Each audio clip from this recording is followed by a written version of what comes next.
আসন্ন ঈদুল আজহায় মুক্তির অপেক্ষায় থাকা আলোচিত সিনেমা রকস্টার নিয়ে দর্শকদের আগ্রহ দিন দিন বাড়ছে। এরই মধ্যে সিনেমাটি ঘিরে নতুন এক সুখবর এসেছে। জনপ্রিয় ওটিটি প্ল্যাটফর্ম চরকি সিনেমাটির এক্সক্লুসিভ স্ট্রিমিং পার্টনার হিসেবে যুক্ত হয়েছে। গত রোববার দুপুরে সিনেমাটির নির্মাতা প্রতিষ্ঠান এবং চরকির ভেরিফাইড ফেসবুক পেজ থেকে আনুষ্ঠানিকভাবে এই ঘোষণা দেওয়া হয়।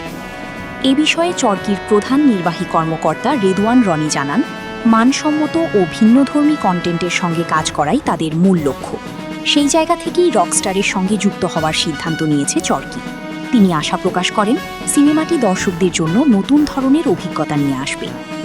অন্যদিকে সিনেমাটির নির্বাহী প্রযোজক অজয় কুমার কুণ্ডু বলেন, প্রেক্ষাগৃহে মুক্তির পর দেশ বিদেশের বৃহৎ দর্শক গোষ্ঠীর কাছে সিনেমাটি পৌঁছে দিতে তারা চরকিকে স্ট্রিমিং পার্টনার হিসেবে বেছে নিয়েছেন। এতে করে দেশের বাইরেও বাংলা সিনেমা প্রেমীরা সহজেই সিনেমাটি উপভোগ করতে পারবেন। বাস্তব জীবনের রকস্টারদের নানা সংগ্রাম, সাফল্য ও আবেগঘন ঘটনার অনুপ্রেরণায় তৈরি হয়েছে সিনেমাটির গল্প। এতে ঢালিউড সুপারস্টার শাকিব খানকে একেবারে ভিন্ন রূপে দেখা যাবে।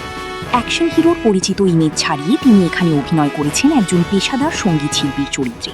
ফলে সিনেমাটি নিয়ে ভক্তদের কৌতূহল আরও বেড়েছে।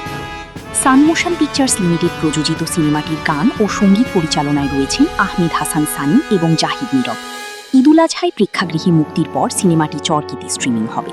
তবে ওটিটিতে মুক্তির নির্দিষ্ট তারিখ এখনও আনুষ্ঠানিকভাবে ঘোষণা করা হয়নি।